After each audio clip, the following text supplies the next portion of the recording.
What do you make of the Prime Minister's argument that this Coca-Cola Amatil, SPC Ardmona's parent company, is a $9 billion corporate giant? It makes $200 million just in 6 months. It really should have the job of restructuring this plant without any help from taxpayers. Well, I think it's important to acknowledge that SPC Ardmona were proposing to put $165 million of their own money into this restructure. What they were asking for was a co-investment from the federal government of $25 million. So they're certainly prepared to put their own money on the table. The independent advice that the government got and that the previous government got, that we got when we were in government, is that this was a value for money co-investment because of the jobs that it would keep in the region.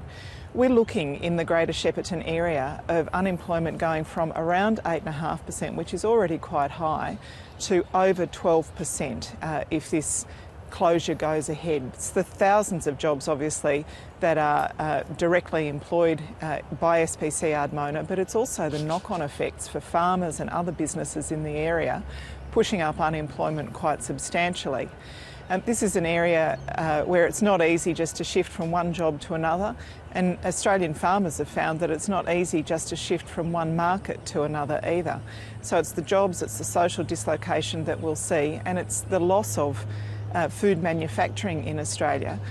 We know that the middle class in Asia is growing quickly. We've had a strong Australian dollar for a while, but as our dollar drops, our food products become very much more attractive to that fast-growing middle class in our region. It's a terrible shame to lose that capacity for food processing now, knowing that we've got a big market on our doorstep that has, I think, a very bright future for Australia. Now, what do you make, though, of the government's argument that, as we all know, the budget is under so much strain? It's not just SPC Ardmona. It took the same hardline view with Holden. It's likely to not give any love to Qantas. It, of course, wants some government assistance as well. Really, the time for what many people see as corporate welfare has truly come to an end in Australia. Well, corporate welfare is one name for it. Australian jobs is the other way of looking at it. So far, there's not been an Australian job that this new government hasn't been prepared to see shipped offshore. Tony Abbott came into government saying that it was all about jobs, that he was all about jobs, the government was all about jobs. And what we've seen at every crucial decision point is a government that's willing to ship Australian jobs offshore. What do you make of the broader argument? It's been put by, amongst others, a very angry local Liberal MP, Sharman Stone, that the wider issue is just how easy it is to have overseas fruit dumped on the local market. And if you're concerned about that, how should that be addressed? Well, I think people should buy Australian whenever they can.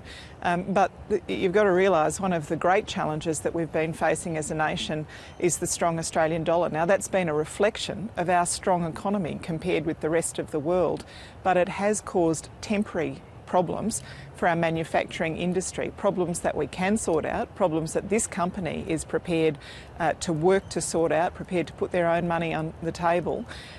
We've already seen the Australian dollar come off its very high peaks a little bit.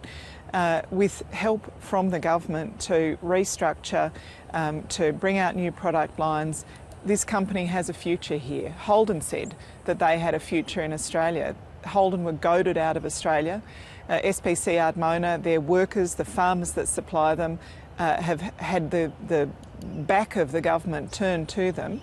I think the question here is, does this government have a plan for jobs? Because the manufacturing jobs are being shipped offshore, and the jobs in the new economy, I don't know that the government has any notion where they're coming from.